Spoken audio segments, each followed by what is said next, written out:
네, 안녕하세요. 뒷발농부 조선생입니다. 오늘도 동원님을 모시고 한 주간의 비트코인 뉴스를 알아보도록 하겠습니다. 안녕하세요, 동원님. 안녕하세요. 잘들 지내셨나요?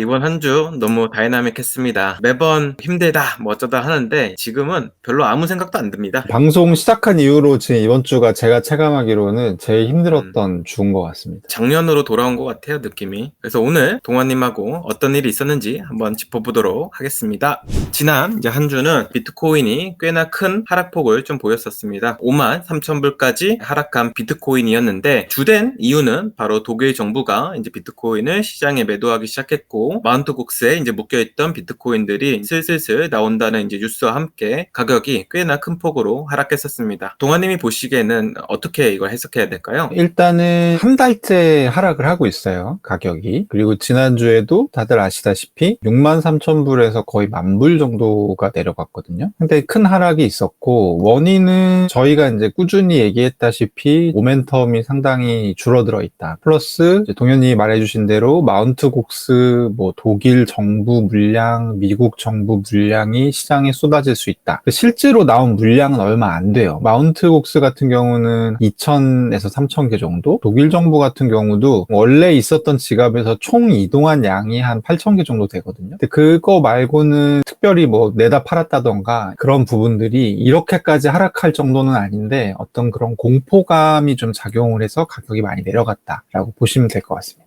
네, 이제 미국 현물 ETF의 이제 순유입을 한번 확인해 봐야 되는데 7월 1일부터 7월 5일까지 유입세가 꽤라고 좀 부르긴 좀 그렇지만 어떻게 보면 6월 달에는 굉장히 많은 자금들이 이제 유출됐었기 때문에 이 정도만 들어온 것도 선방했다라고 좀 생각이 드는 대목이에요. 그래서 오히려 ETF 투자자들이 비트코인 투자하기에 적정한 가격대로 비트코인 내려와서 순유입이 있는 거 아닌가라는 생각이 들더라고요. 동환님은 이거 어떻게 생각하실까요? 이게 사실 오늘 자료에서 첫 번째, 두 번째로 좀 중요한 부분을 시사하는 부분이라 저는 생각하거든요. 저의 논리는 이거예요. 지금까지 비트코인을 사람들이 안 사서 모멘텀 약화로 나타났는데 왜 안 샀냐? 비싸다는 거예요. 실제로 가격이 올라가면 올라갈수록 동력이 약해지는 그런 모습들을 보여왔고 사실 올해 비트코인은 비트코인 현물 ETF 빨로 올라간 거나 다름없기 때문에 미국 애들이 생각하는 비트코인이 싼가 비싼가가 굉장히 중요한데 어제 가격이 53,000달러까지 내려갔다가 55,000달러, 6,000달러까지 회복된 상태에서 저 최하단에 있는 초록색 시장이 이제 시작된 거거든요. 근데 다행히 여러 가지 가능성이 있었겠죠. 그러면은 손절을 칠 수도 있고 내다 팔 수도 있는데 어제는 거래량도 굉장히 많았지만 굉장히 유입량이 많았다. 그래서 보시면 피델리티 같은 경우는 1억 달러 넘게 유입이 됐고 GBTC 같은 경우도 어제 팔질 않았어요. 그래서 이런 부분들이 굉장히 좀 시사하는 부분이다. 그래서 종합적으로 말씀드리면 ETF 거래를 하는 친구들 입장에서 55,000? 그 정도는 사볼만 한데? 라는 생각이 드는 가격이다. 이 결론이 나왔다는 게 굉장히 중요한 것 같습니다.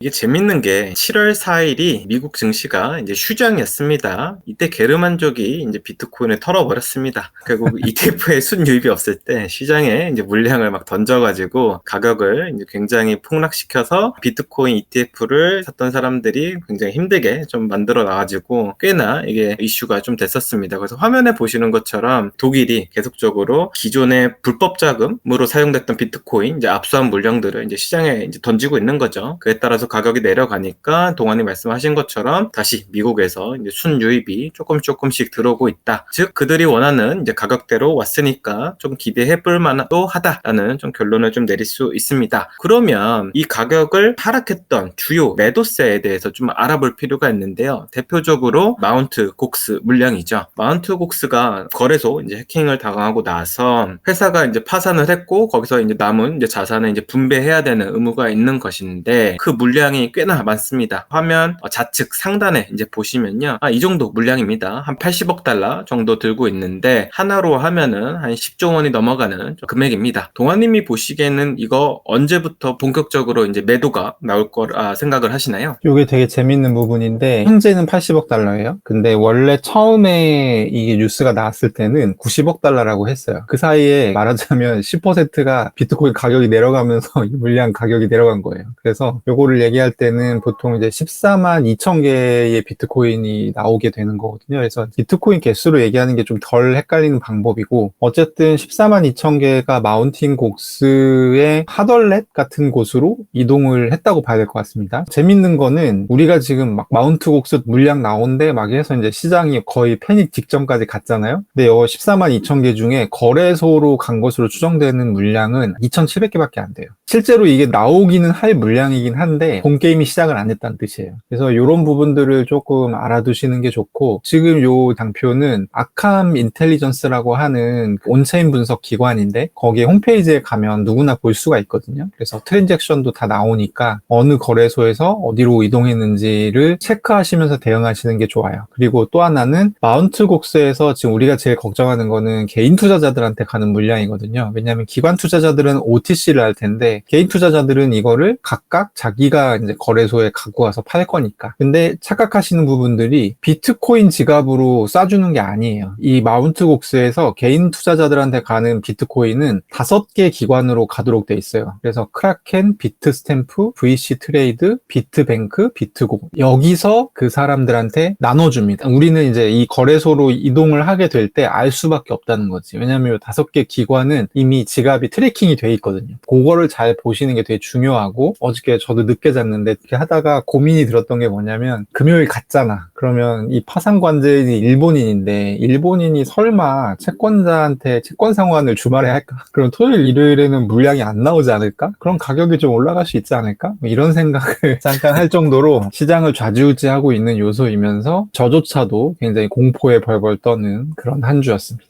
네, 이제 두 번째 매도세죠. 바로 독일 정부가 이제 불법 자금으로 이제 사용됐던 비트코인을 이제 압류했다가 이것을 시장에 매도하고 있는데, 이 물량도 만만치 않습니다. 4만 개 가량 있는데 꽤나 지금 많이 팔고 있어요. 계속적으로 팔까요? 한국으로 치면 불법 P2P 영상 공유 사이트 있잖아요. 거기서 불법이니까 비트코인으로 10년 전에 사람들한테 비트코인으로 이 대가를 받은 거예요. 그게 쌓여있는 게 5만 개가 있었는데 그거를 독일 정부가 급습해가지고 압수해 왔어요. 지금까지 손도 안 대고 있다가 갑자기 6월 19일부터 요거를 몇백 개씩 거래소로 옮기기 시작합니다. 이걸 팔고 있는 거예요. 조금씩. 그래서 지금 현재 남아있는 물량은 4만 1200개 정도가 남아있어요. 그래서 요게 하루에 생산되는 비트코인이 다들 알다시피 450개 정도 되잖아요. 이게 이제 자연적인 압력으로 이제 계산을 하거든요. 근데 하루에 뭐 200개, 300개 막 이렇게 파는 게 가격에 큰 영향을 미치진 않아요. 근데 이게 마운트 곡스랑 딱 붙으면서 쟤네들도 저걸 현금화고 하고 싶어 하지 않을까? 5만 개를 한꺼번에 팔면 어떡하지? 이것 때문에 사실 가격이 막 이렇게 지금 패닉인 상태인 거거든요. 그래서 요거는 조금 봐야 될 것 같아요. 근데 독일 정부가 무슨 생각을 하고 있는지 알 수가 없고, 제 생각에는 마운트 곡스든 독일 정부든 가격이 올라가면 그냥 다 해결되는 문제예요. 비트코인 가격이 올라가면 얘네가 팔 리가 없거든요. 안 올라갈 것 같으니까 내다 팔기 시작하는 거거든요. 그래서 대응의 영역에 있다. 이렇게 예상할 수 있는 문제는 아니다. 동환님이 이제 말씀 주신 것처럼 여러 이제 국가에서 갖고 있던 비트코인 물량이 이제 시장에 나올 수 있다는 좀 두려움이 있는 것 같습니다. 앞서 보신 것처럼 일본의 마운트 곡스, 독일 정부 외에도 미국, 중국, 영국 정부가 지금 보유하고 있는 비트코인 개수가 좀 만만치 않습니다. 이 물량도 시장에 나온다면 굉장히 시장에 큰 충격을 좀 줄 것 같아서 사람들이 함부로 할 수 없는 상황인 것 같아요. 이에 따라서 비트코인 가격은 굉장히 큰 폭 하락을 했고, 또 비트코인 관련해서 또 재밌는 현상은 바로 지난주에 행복한 이 채굴자들이 많아졌다고 언급을 드렸었는데, 이게 지속적으로 이제 참여 인원들이 계속 빠지고 있다. 그래서 이거 위험한 신호 아닌가? 채굴자들이 채산성이 없다고 판단하니까 이제 점점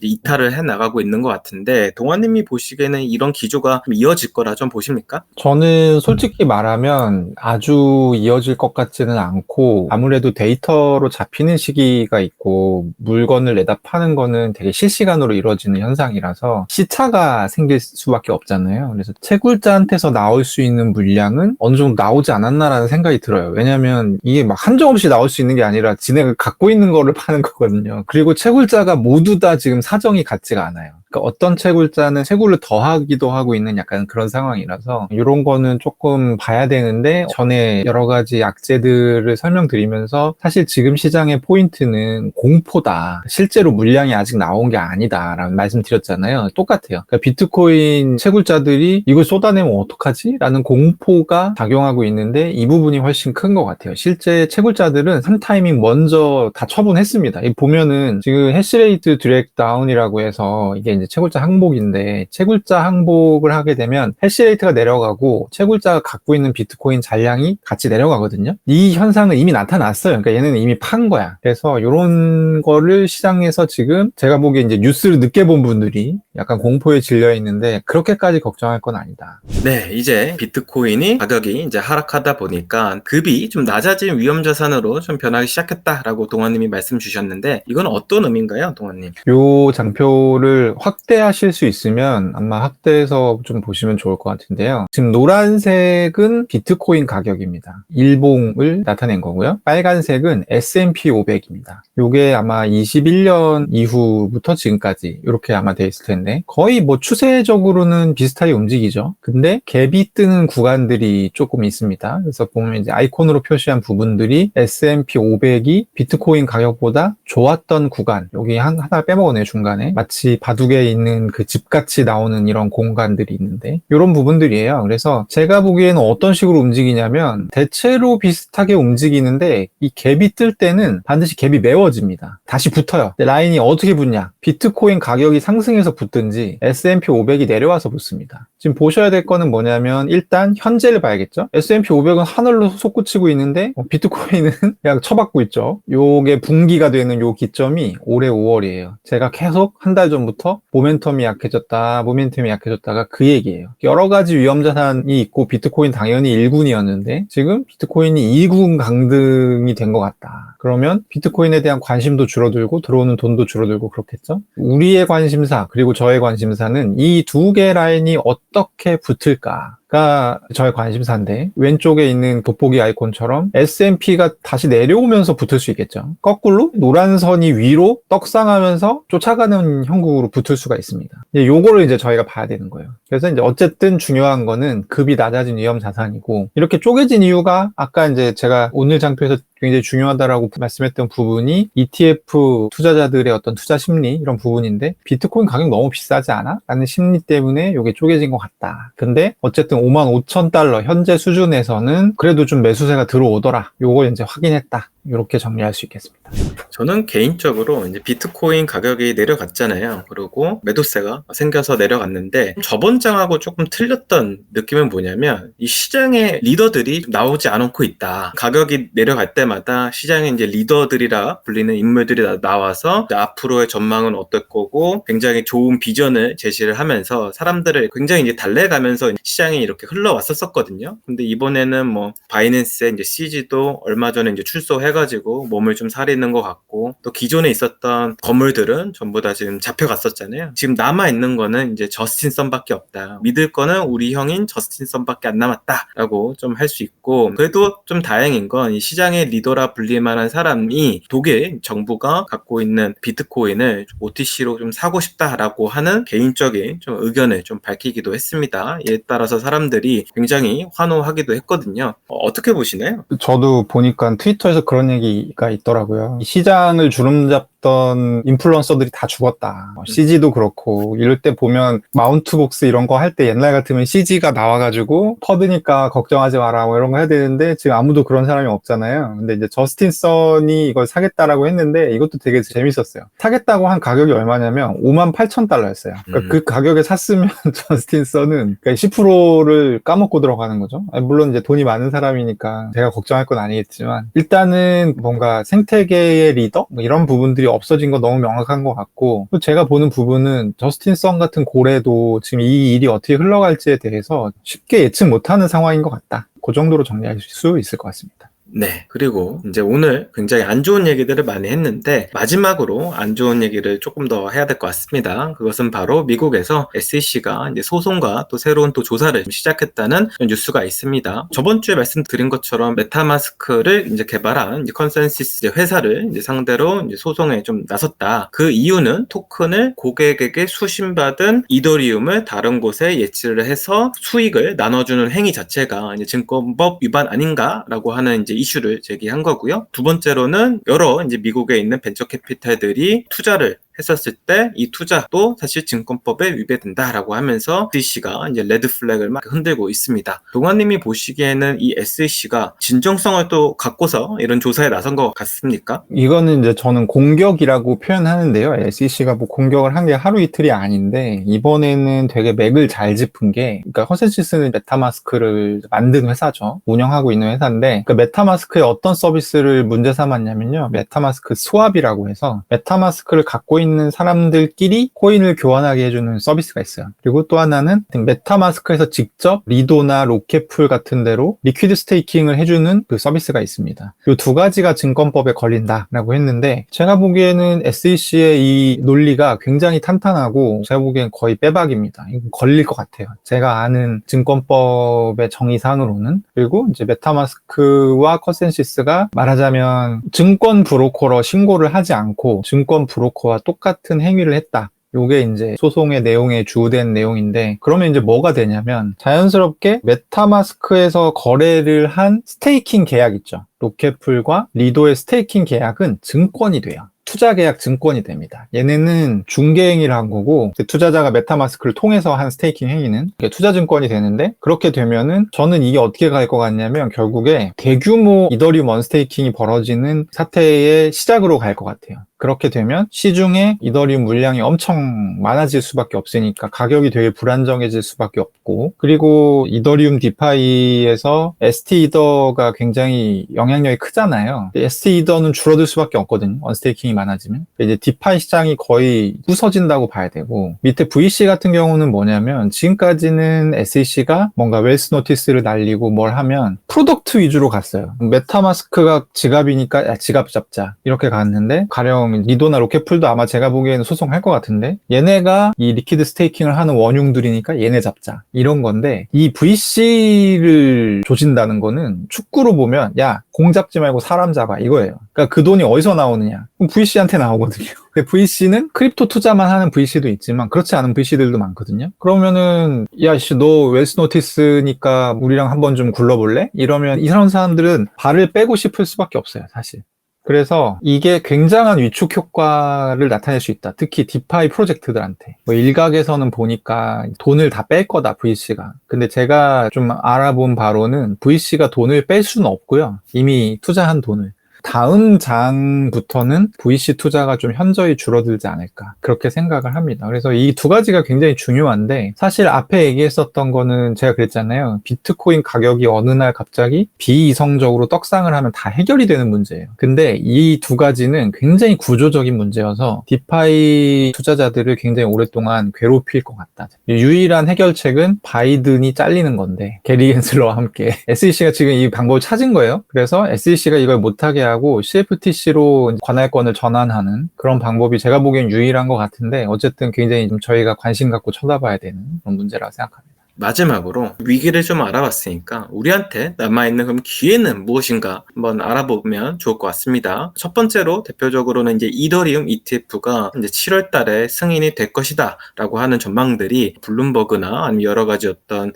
매체를 통해서 나오고 있는데, 이것이 어떻게 보면 우리가 기대할 수 있는 하나의 호재이고, 두 번째로는 이제 동아님이 말씀하신 것처럼 이제 충분히 낮아진 비트코인이기 때문에 새로운 매수세가 생길 수 있다. 특히 ETF를 통해서 비트코인을 매수하는 분들이 조금 유입이 커질 거다. 라는 게 이제 두 번째 호재입니다. 마지막으로는 여러분도 아시는 11월 달에 있는 대선이죠. 대선 전에 증시를 살리고 여러 가지 어떤 유동성을 푸는 행위들을 해서 시장이 화랑으로 좀 변할 수 있지 않을까라고 하는 기대감도 있고, 이것을 촉발시킬 것은 이제 금리 인하를 통해서 이루어질 것이다 라고 볼 수 있습니다. 동원님이 보시기에 1, 2, 3 중에 어떤 게 가장 중요하다 생각하시나요? 일단은 순서대로 이더리움 ETF가 지금 어떻게 될지를 지금 완전히 모르는 오리무중이거든요. 그래서 출시 날짜가 중요한데 원래 7월 2일이 굉장히 유력했었잖아요. 근데 갑자기 뭐 바네크였나? 어디가 뭘 좀 수정해야 된다라고 하면서 일주일 밀려버렸어요, 일정이. 저번 주에 저희가 늦어도 7월 11일까지는 승인이 날 거다라고 말씀드렸고, 그러면 이제 11일에 나면 12일에 출시가 되거든요. 12일이 다음 주 금요일입니다. 요번 주는 사실 언제 승인될지 모르겠지만 개인적으로는 저는 9일로 보고 있어요. 이게 이제 출시가 되게 되면 일단 호재죠. 완전 승인이니까 조금 오르긴 할 텐데 지금 시장 자체가 굉장히 지금 어떻게 될지를 모르는 시장이어서 좀 불확실성이 크고, 또 하나는 이더리움 ETF에도 GBTC 같은 애가 있다고 제가 말씀드렸잖아요. 투자 신탁으로 있는 100억 달러 정도의 이더리움이 잠겨 있는 투자 신탁이 이제 ETF로 전환이 되면은 이제 쏟아져 나오잖아요. 거기서 물량이 비트코인 초기에 그랬듯이. 그러면 가격에는 오히려 안 좋지 않을까? 시장에 이제 ETF 전문가들의 의견을 들어봐도 좀 반반이에요. 갈려요. 승인은 될 것 같은데 이후의 가격은 좋을 거다. 당분간 굉장히 나쁠 거다. 반반 정도인 것 같고, 에릭 발추나스가 최근에 트윗을 한 걸 보면 이더 ETF 뭐 당연히 되겠지만 비트만큼 자금 유임을 기대하면 안 된다. 뜬금없는 초치는 소리를 해가지고 그래서 어쨌든 이제 중요 이벤트임에는 분명하다. 그리고 두 번째는 충분히 낮아진 비트코인 가격이 굉장히 애매한 표현이잖아요. 누구한테는 낮을 수 있고 누구한테는 아직 비싸다 느껴질 수 있는데, 여기서의 주어는 미국 ETF 투자자들이다. 5만 5천 정도면 싸다. 요게 이제 하나의 기준점이 되지 않을까 싶습니다. 그래서 여기서 다시 빌드업을 해가야 되지 않을까, 그렇게 생각합니다.